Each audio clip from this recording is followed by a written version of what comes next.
Hello दोस्तों, स्वागत है आप सभी लोगों का राजस्थान एकेडमी पर। मैं परवीन सिंह आप सभी लोगों के साथ में, जैसा कि आप सभी लोग जानते हैं, लगातार आप लोगों के लिए राजस्थान अध्ययन की जो किताबें हैं वो लेकर के आ रहा हूं। कक्षा 9 की राजस्थान अध्ययन की किताब अपन ने कंप्लीट करी थी। उसके बाद में कक्षा 10 की राजस्थान अध्ययन की किताबों को अपन ने शुरू किया है।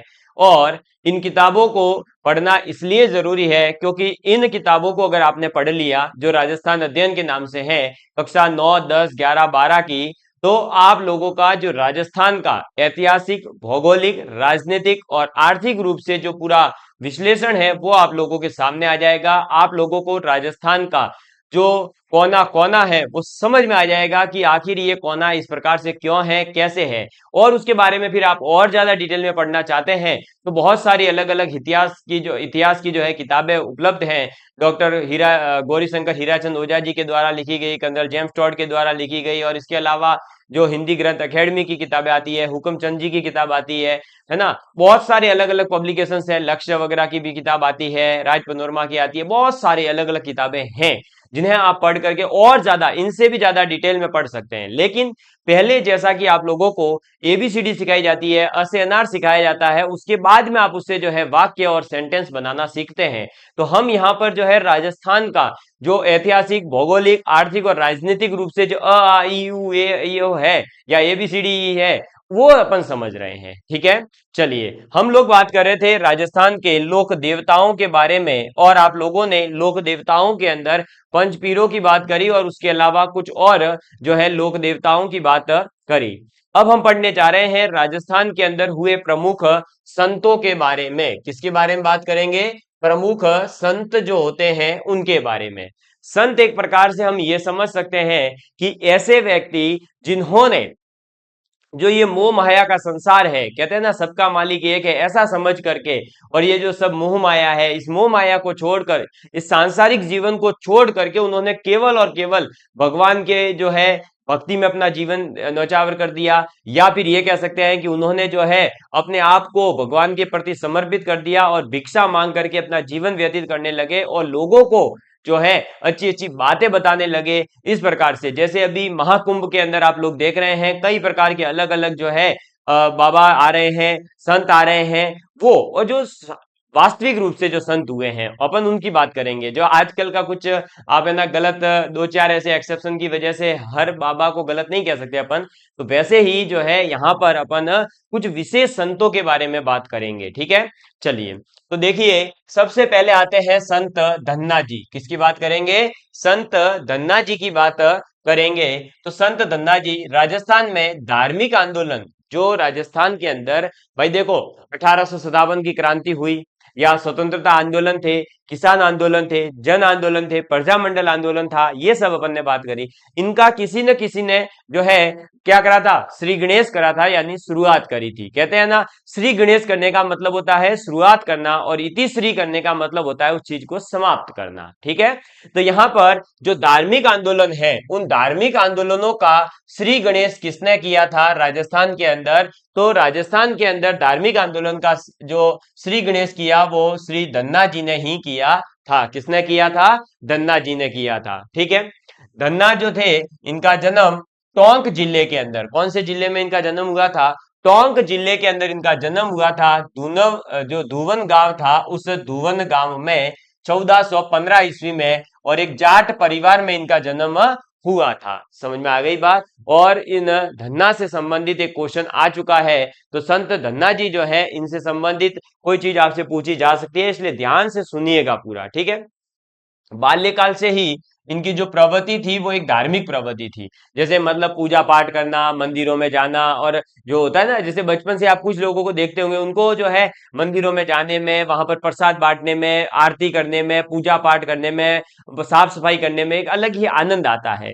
तो वैसे ही जो संत धन्ना थे वो बाल्यकाल से ही जो है धार्मिक प्रवृत्ति के थे। उनका जो नेचर था वो एक धार्मिक नेचर था। ठीक है, इसके बाद में कालांतर में धन्ना जो है काशी चले जाते हैं। कहाँ चले जाते हैं? काशी चले जाते हैं, और वहां जाकर के आचार्य रामनंद जो होते हैं, उस आचार्य रामनंद जी के क्या बन जाते हैं? शिष्य बन जाते हैं। तो ये ध्यान रखिएगा कि जो संत धन्ना जी थे वो काशी के अंदर रामानंद जो थे उनके शिष्य बनते हैं। ठीक है, गुरु रामानंद के प्रभाव से ये निर्गुण उपासक हो गए। अब संतों के अंदर कई बार यही क्वेश्चन पूछा जाता है कि ये कौन से उपासक थे।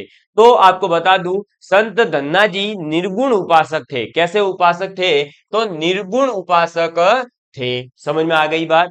गुरु रामानंद ने इन्हें घर पर रहकर ही भक्ति करने का आदेश दिया था। किसको? संत धन्ना जी को। किसने? तो इनके गुरु ने, जो कि है काशी में मिलते हैं इनको रामानंद जी। वो इनको घर पर रहकर ही, यानी आप घर पे रहिए, आराम से गृहस्थ जीवन जिए, लेकिन साथ में आप भक्ति का कार्य कीजिए, यानी कि घर पर रह करके भक्ति करने का आदेश दिया। इन्होंने अपने पैतृक व्यवसाय, यानी इनके जो पिताजी से इनको जो व्यवसाय मिला था, इनके पिताजी जो कार्य करते थे वही ये कार्य करते थे, और पैतृक व्यवसाय था कृषि में रत रहते हुए ही आत्म शुद्धि का प्रयास किया। यानी इन्होंने अपने जो है भाई, जब रामानंद जी ने कहा कि आप घर पर रहते हुए ही भक्ति करिए, तो फिर ये घर आते हैं अपने पैतृक गांव के अंदर। पैतृक व्यवसाय जो कृषि का कार्य होता है, वो कृषि का कार्य करते हैं और उसके साथ साथ अपनी जो आत्म शुद्धि है उसका प्रयास करते हैं। ठीक है, और धन्ना गुरु भक्ति में बड़ी निष्ठा रखते थे।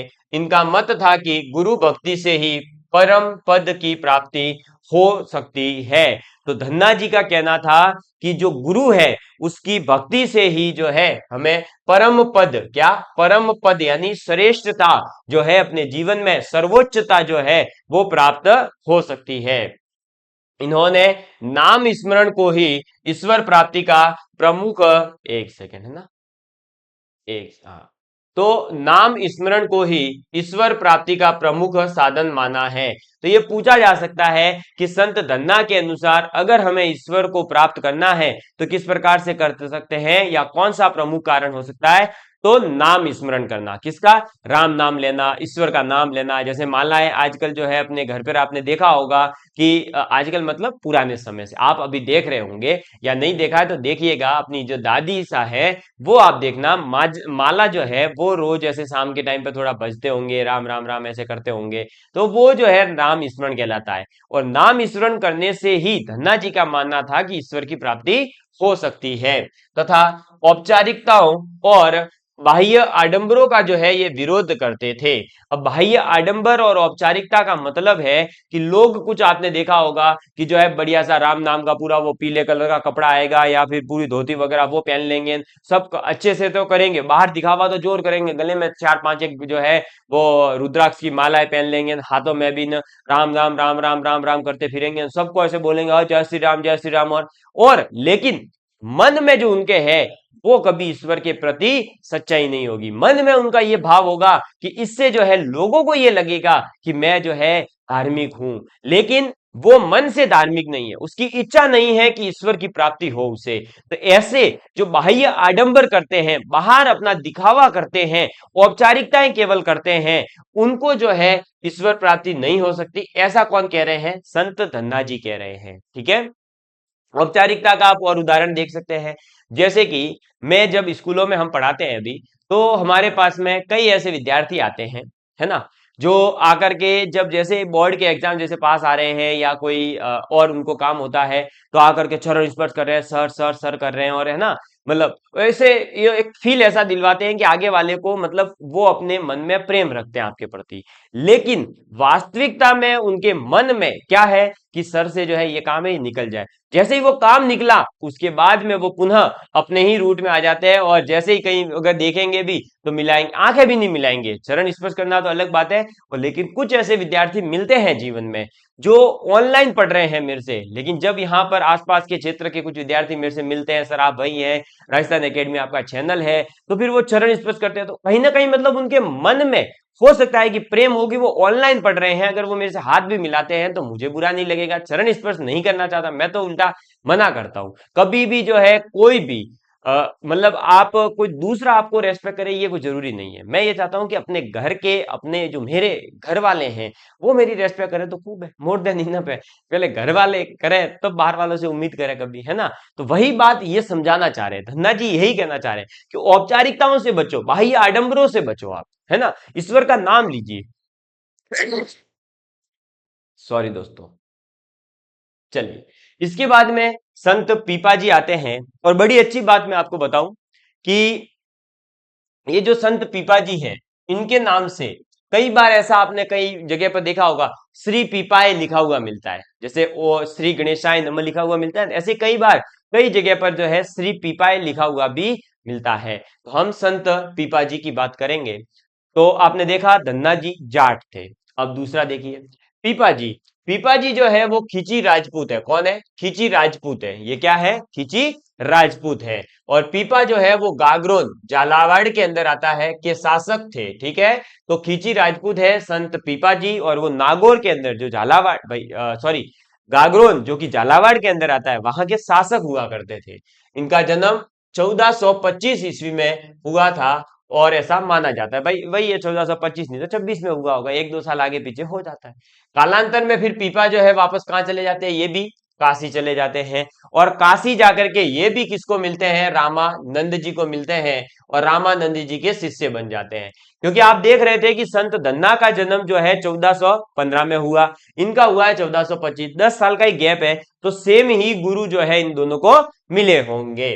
ठीक है, धन्ना के सम्मान ही इन्हें भी गृहस्थ जीवन में रहते हुए भक्ति का आदेश प्राप्त हुआ था। अब देखिए मुझे ऐसा लगता है कि संत धन्ना जी को भी गृहस्थ जीवन में रहते हुए भक्ति का आदेश किया, ऐसे ही संत पीपा को भी यही आदेश किया। तो हो सकता है कि जो रामानंद जी थे वो अपने शिष्यों को ये समझाना चाह रहे हो कि गृहस्थ जीवन छोड़ना ही कोई जो है ईश्वर प्राप्ति का जरूरी रास्ता नहीं है। आप गृहस्थ जीवन जिए और उसके साथ में भक्ति के मार्ग को अपनाएं, तब भी आप जो है ईश्वर प्राप्ति कर सकते हैं। पीपा के निवेदन पर आचार्य रामानंद जो है अपने शिष्यों के सहित द्वारिका यात्रा पर जाते हैं। उस समय पर ये गागरोन भी आते हैं। गागरोन झालावाड़ के अंदर है। वहां पर संत पीपा ने फिर उनसे रिक्वेस्ट करी होगी कि भाई आप जब द्वारिका जा रहे हैं तो आप इधर होके जाएंगे, तो एक बार जो है जरूर मेरे शासन के मतलब मैं जब तक शासक हूं तब तक आप एक बार जरूर जो है गागरोन पधारिएगा। तो गागरोन जाते हैं।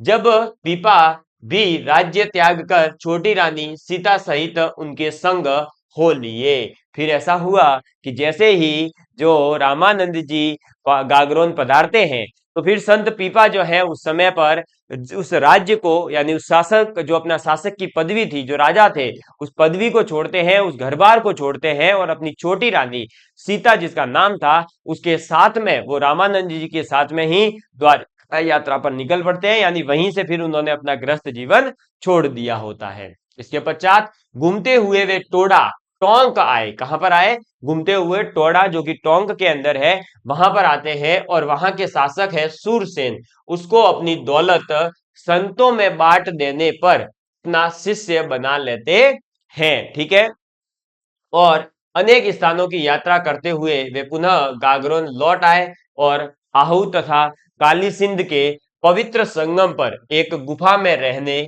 लगे। कौन? संत पीपा जी।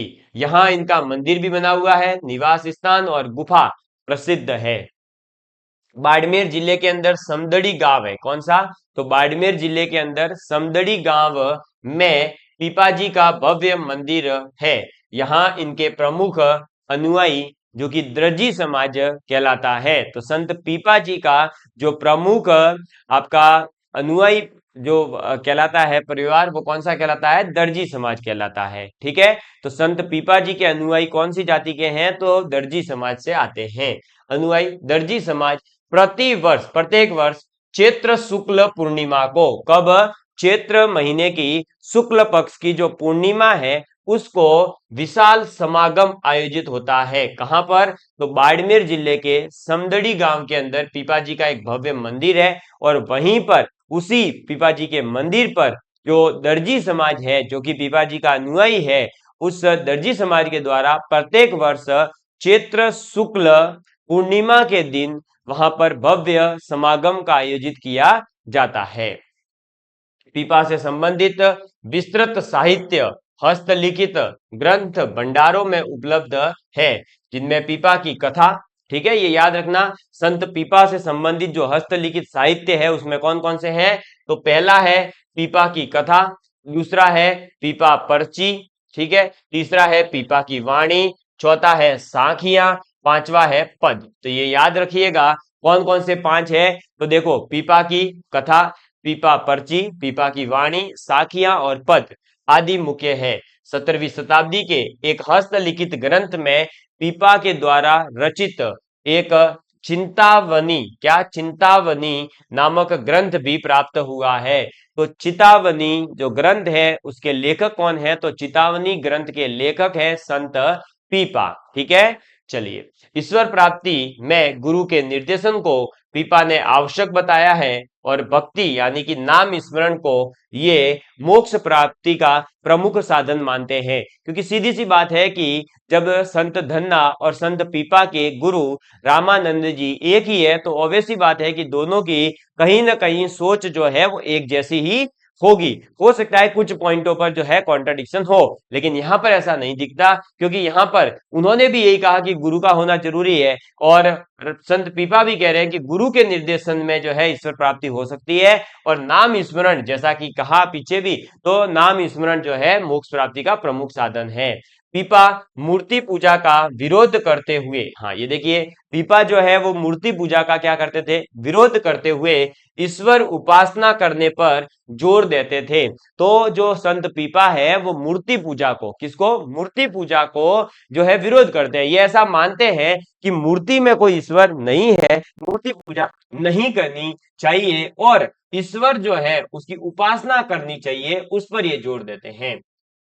पीपा कभी भी किसी में भी ऊंच नीच में जो है विश्वास नहीं करते थे, इसीलिए तो संत कहलाए हैं। ठीक है, और वे प्राणी मात्र की समानता का समर्थन करते हुए कहते हैं कि ईश्वर की दृष्टि में सभी प्राणी क्या है? समान है। तो जो ये ऊंची जाति, नीची जाति, ये वो समाज से, ये वो ऐसा जो है संत पीपा बिल्कुल भी नहीं मानते हैं। इनका तो यही मानना था कि सभी जो है एक समान है, और ईश्वर के लिए, जो ईश्वर की दृष्टि से अगर हम देखें तो सभी के सभी प्राणी एक समान ही है। ठीक है, समझ में आ गई बात? क्लियर है?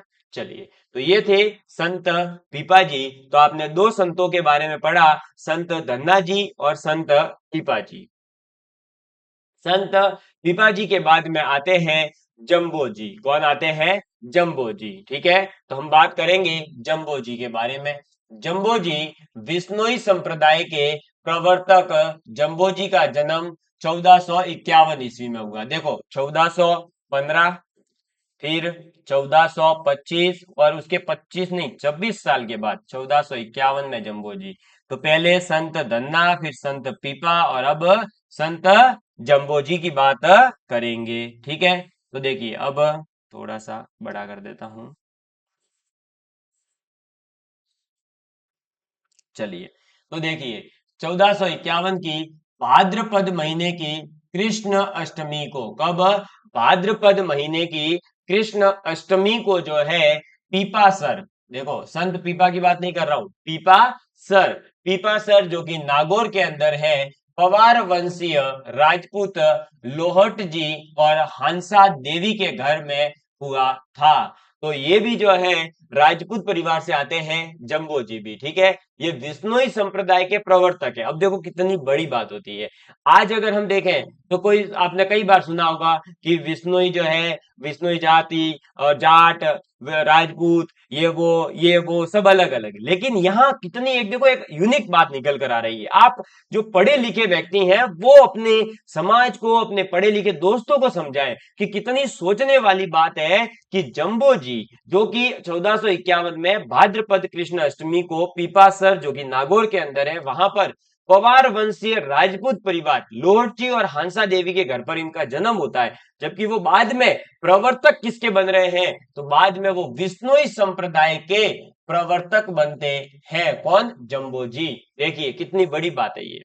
1483 ईस्वी में माता पिता के देहांत के पश्चात वे गृह त्याग कर समराथल जो कि बीकानेर के अंदर है, उस समराथल में रहते हुए सत्संग और हरि चर्चा, क्या? सत्संग और हरि चर्चा में जो है अपना समय व्यतीत करने लगे।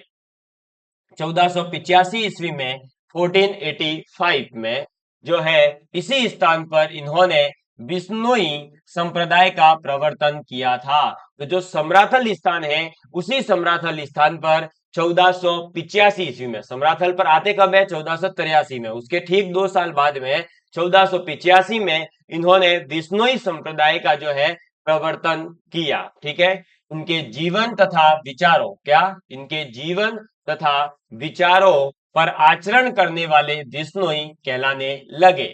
तो जब 1485 में इन्होंने जो विश्नोई संप्रदाय का प्रवर्तन किया समराथल बीकानेर से, उसके बाद में जो भी इनको अगर भाई गुरु मानेगा तो ऑब्वियसली बात है कि इनके द्वारा जो बातें कही गई है उनको क्या करेगा? उन बातों को फॉलो करेगा। इनको जो फॉलो करने वाले लोग थे वो फिर बाद में विश्नोई कहलाए। क्या कहलाए? विश्नोई कहलाए। इन्होंने अपने अनुयायियों को 29 सिद्धांतों का पालन करने को कहा। कितने? 29। 29 मतलब 29। और 29 के अंदर देखो क्या है? 20 यानी कि 20। मारवाड़ी में आपको पता होगा कि 20 कोई नहीं बोलता, सब ऐसे बोलता है 20 20। ठीक है, और 9 को 9। ठीक है, क्या पड़ेगा? 9, और इसको क्या पड़ेगा? 20। तो इससे क्या बन गया? 20 प्लस 9 यानी विश्नोई। तो जो समुदाय जंबोजी के 29 सिद्धांतों का पालन करेगा वो विश्नोई कहलाते थे। ठीक है, वो विश्नोई कहलाते हैं, थे और रहेंगे। अब 29 सिद्धांतों का पालन करने का आदेश दिया। जीव कल्याण तथा वृक्षों की रक्षार्थ प्राणों उत्सर्ग करना इस संप्रदाय का इतिहास रहा है। तो विश्नोई संप्रदाय का आपको पता ही होगा, अमृता देवी विश्नोई हो या इसके अलावा और भी, और एक विश्नोई साहब अपने बहुत ज्यादा वायरल है ना, आपको पता ही है। तो भाई देखिए, जीव कल्याण तो इनका भाई क्या है? महन मकसद ही इनके जीवन का क्या है? जीव कल्याण और वृक्षों की रक्षार्थ। तो अब अगर आपसे कभी जो है एग्जाम में पूछा जाए कि कौन सा संप्रदाय जीव कल्याण और वृक्षों की रक्षार्थ के लिए प्रसिद्ध है, तो वो है विश्नोई समाज। ठीक है, और इनके जो 29 सिद्धांत है उसमें भी ये सिद्धांत शामिल है। ठीक है, पर्यावरण के प्रति लगाव के कारण ही जंबोजी को जो है, किसको? जंबोजी को पर्यावरण वैज्ञानिक भी कहा जाता है। तो हो सकता है ये पूछा जाए कि कौन से संतों को जो है पर्यावरण वैज्ञानिक कहा जाता है, एनवायरमेंटल साइंटिस्ट कहा जाता है। तो एनवायरमेंटल साइंटिस्ट जो है वो कौन है? जंबोजी है।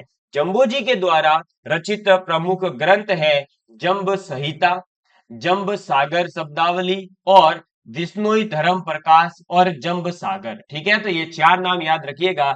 जंब संहिता, फिर दूसरा है जंब सागर शब्दावली, तीसरा है विश्नोई धर्म प्रकाश और चौथा है जंब सागर। ठीक है, तो जंबोजी के द्वारा जो रचित प्रमुख ग्रंथ है वो कौन कौन से हैं? तो जंब संहिता, जंब सागर शब्दावली, विश्नोई धर्म प्रकाश और जंब सागर। 1536 ईस्वी में, कब? 1536 में लालासर गांव में, ठीक है, जन्म हुआ था पीपासर गांव में, ये ध्यान रखना। और अपने नश्वर जो शरीर था उसका त्याग लालासर गांव के अंदर अपना नश्वर शरीर त्याग दिया। और तालवा गांव के निकट, कौन से गांव के निकट? देखो, लालासर गांव में तो जो है इन्होंने अपना शरीर त्यागा, और तालवा गांव जो था उसके निकट इन्होंने समाधि जो है वो बनाई थी, या समाधिस्थ किया गया। वो जो शरीर था उसको समाधिस्थ कहाँ किया गया? तालवा गांव के निकट। यह स्थान फिर बाद में मुकाम कहलाने लगा। तो तालवा गांव जो था जहां पर फिर जो है आपके जंबोजी की समाधिस्थ किया गया, उस स्थान को बाद में मुकाम कहा जाने लगा। ठीक है, वर्ष में 2 बार फाल्गुन महीने में और आश्विन महीने की जो अमावस्या होती है, ठीक है, तो फाल्गुन महीना होली वाला महीना और आश्विन महीना, इस 2 महीनों में अमावस्या के दिन जो मुकाम नामक स्थान है जो तालवा गांव के अंदर स्थित है, वहां पर मेला लगता है। किसका? जाम्बोजी का। ठीक है, तो जाम्बोजी के बारे में आप लोगों को समझ में आ गया होगा। तो संत धन्ना के बारे में अपन ने पढ़ा, संत पीपाजी के बारे में अपन ने पढ़ा, और संत जंबोजी या जाम्बोजी के बारे में आपने पढ़ा। और आपको जो है इन तीनों के जन्म स्थली से लेकर इनके मृत्यु काल तक का जो पूरा एक ब्रीफ इंट्रोडक्शन था वो मैंने आप सभी लोगों के सामने रखा है। मुझे उम्मीद है कि आप सभी लोगों को ये चीजें पसंद आ रही होगी। वो आपको कईयों को लग रहा होगा सर इसमें और ज्यादा डिटेल में पढ़ाइए, वो करिए। देखो, मैंने आपको पहले ही कहा कि पहले मैं आपका बेसिक अच्छा तैयार करवा रहा हूं, और ये क्लास पर्टिकुलर किसी भी एग्जाम को लेकर के नहीं है, ये राजस्थान के अंदर हर उस विद्यार्थी के लिए काम की है जो कक्षा 12वीं के बाद, कक्षा 10वीं के बाद जब भी वो सोचे कि अब मुझे राजस्थान को समझना है, राजस्थान का ऐतिहासिक, भौगोलिक, ज्योग्राफिक और आपका हिस्टोरिकल, पॉलिटिकल, इकोनॉमिकल, मुझे पूरा राजस्थान समझना है, तो ये किताबें पूरी करना जरूरी है। इसीलिए मैं ये किताबें लाइन टू लाइन आप लोगों को समझा रहा हूं, ताकि आने वाले 4, 5 साल, 10 साल तक जब भी ये किताबें आप किसी भी राजस्थान के एग्जाम को देंगे, ये किताबें इंपॉर्टेंट रहेगी। इसलिए मेरे दोस्तों, इन कक्षाओं को आप अपने दोस्तों के साथ जरूर शेयर करें, अपने नोट्स जरूर बनाएं। ये किताबें आप लोगों के लिए फ्री ऑफ कॉस्ट हमारे ऐप पर भी अवेलेबल है, तो आप ऐप डाउनलोड करके भी जो है ये किताबें पढ़ सकते हैं, या आप अपना नोट्स खुद बनाना चाहें तो और भी बढ़िया है। नोट्स बनाएंगे तो आपको चीजें समझ आएगी, इसमें से आप जो जो चीजें पॉइंट आउट करने वाली बातें हैं वो आप पॉइंट आउट भी करिए, आपको फायदा होगा। ठीक है दोस्तों, चलिए, धन्यवाद, जय हिंद, जय भारत, मिलते हैं अगली क्लास में।